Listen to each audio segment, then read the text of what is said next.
Do you remember being in school, and when the teacher projected something onto a screen, some kids would love to make shadow animals with their hands? They would contort their hands to make a giraffe shadow, or cat shadow, or whatever animal they knew how to make.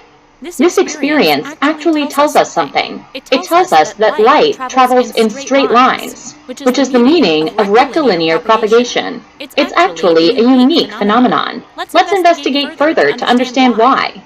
Think of a football being thrown through the air, or of an archer launching an arrow at a target that's 50 meters away. The football and the arrow are called projectiles, and to arrive accurately at their target, they do not travel in straight lines. If the archer aimed straight at the bullseye, the arrow would actually strike below the bullseye, because gravity pulled it downwards the entire length of its path. The same happens with the thrown football, or any mass launched through the air.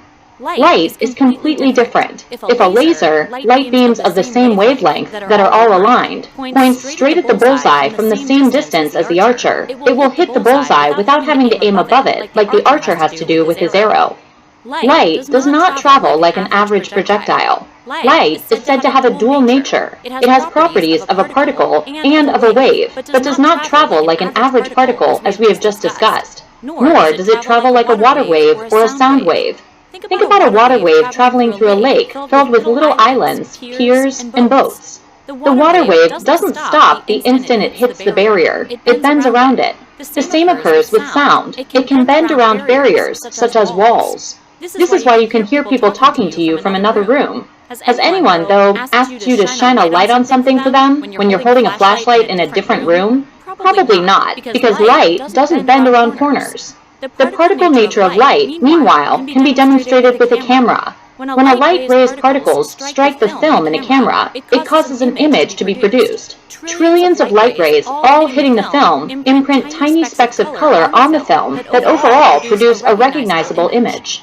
We've discussed the well-defined shadows generated when light is blocked by an object. Let's go through another example showing the rectilinear propagation of light. A pinhole camera is simply a box with a black interior containing a tiny hole poked in one side with a pin. The inside box of the camera is the film that, when exposed to light, captures the image in front of the pinhole.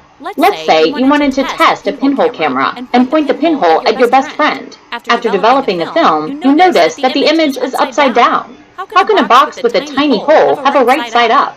It doesn't. It wouldn't matter if you flipped the camera over and let the film capture the same image. It would still be upside down. What happens is the light bouncing off your friend's head travels in a straight line from their head to the film inside the camera. The light bouncing off their feet travels in a similar fashion.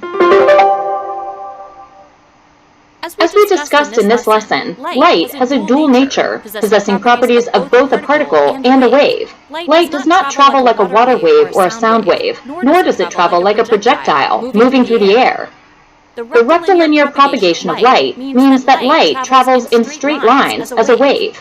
This can be observed in the well-defined shadows formed when an object blocks a light source, and through the use of a pinhole camera. In a pinhole camera, the light rays reflecting from the bottom of the object travel in a straight line through the pinhole to the film. The same rectilinear propagation occurs from the top of the object to the film at the back of the pinhole camera. The particle nature of light creates the trillions of imprints on the film, and when the film is developed, the whole image is upside down.